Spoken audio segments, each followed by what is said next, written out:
عدالت چاہتی ہے۔ نون لیگ کی خواہش ہے کہ ایسی عدالت قائم ہو جائے جس سے فوجی ٹرائل کیا جائے، عمران خان کو پھنسایا جائے، اسے پھانسی دی جائے اور اس کے بعد ہمارے رستے صاف ہو جائیں۔ لیکن شاید نون لیگ پچھلے 40 سال کی سیاست سے میاں صاحب یہ نہیں سمجھے، ان کے اوپر بھی ظلم ہوئے، وہ جلا وطن بھی ہوئے، ان کے اوپر کیسز بھی ہوئے، ان کے ساتھ سب کچھ ہوا، لیکن ان کی ہوس دیکھیں، ان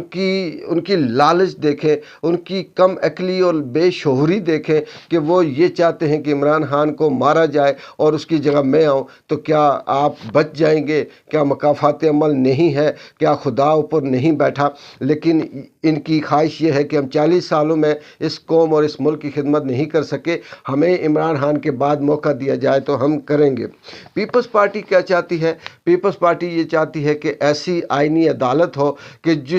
جو طاقتور ہو، اور پھر ہم مرضی سے اپنا جج لے کے آ جائیں، ہم مرضی سے اپنے سپریم کورٹ کے اوپر ہماری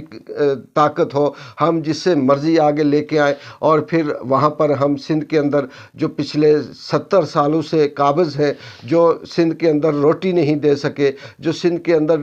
صحت نہیں دے سکے، جو سندھ کے اندر تعلیم نہیں دے سکے، جو سڑکیں اور عام آدمی کو شعور نہیں دے سکے، وہ یہ چاہتے ہیں کہ اب ہم دیں گے، ہمیں موقع دیا جائے۔ ان ساری چیزوں کو سامنے رکھیں تو پاکستان کی جو حسینہ واجد ہے، پاکستان کی حسینہ واجد کے منہ پہ صرف اس وقت وہ خون لگا ہوا ہے جو یہ چاہتی ہے کہ میں اتنی طاقتور بن جاؤں کہ میں یہ کہوں کہ چپ ہو جا تو پورا پاکستان چپ ہو جائے، میں یہ کہوں کہ بولو تو سارا پاکستان بولے، یہ میڈیا میرے کہنے پہ بولے، یہ لکھنے والا میرے کہنے پہ لکھے۔ پاکستان کی حسینہ واجد کو یہ نہیں اندازہ شاید کہ وہ بھی اپنے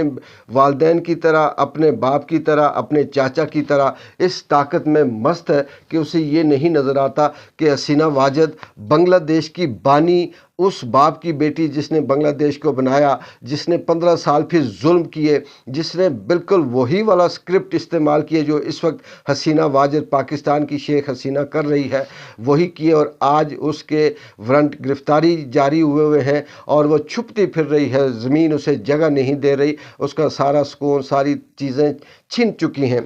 اب یہاں پہ ان سب کو ملا کر جو سوال پیدا ہوتا ہے کہ پاکستان کی عدالتیں، قاضی کیا چاہتا ہے، نون لیگ کیا چاہتی ہے، میاں کیا چاہتا ہے، زرداری کیا چاہتا ہے، اسٹیبلشمنٹ کیا چاہتی ہے، یہ سارا جوڑیں تو یہ صرف یہ چاہتے ہیں کہ جو کچھ ہو وہ انہی ہی کے لیے ہو، وہ کسی ملک کے لیے، کسی عوام کے فائدے کے لیے نہیں سوچتے، نہیں چاہتے۔ چاہے یہ جو شنگھائی تعاون تنظیم، سب ڈرامہ، سب دکھاوا، کچھ بھی نہیں اس سے نکلنا۔ انڈیا کے ساتھ مذاکرات، انڈیا کے ساتھ تعلقات اچھے کرنا، کشمیر کے سودا کر کے کشمیریوں کو بلا کر اپنی جو 2 دن کی ان کی جو کرسی ہے اس سے مزید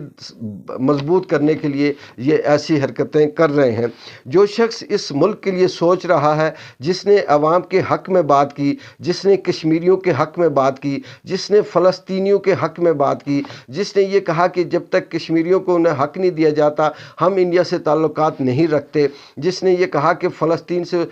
اسرائیل سے اس وقت تک تعلقات نہیں رکھیں گے جب تک وہ فلسطین کو اس کا حق نہیں دیتی، آج وہ شخص صرف اس لیے جیل میں بند ہے کہ وہ ان سارے لوگوں کے راستے کی رکاوٹ ہے۔ وہ شخص جو عوام کے لیے سوچتا ہے، وہ بلوچی، وہ وزیرستان والے، وہ قبائلی جن کو ساری زندگی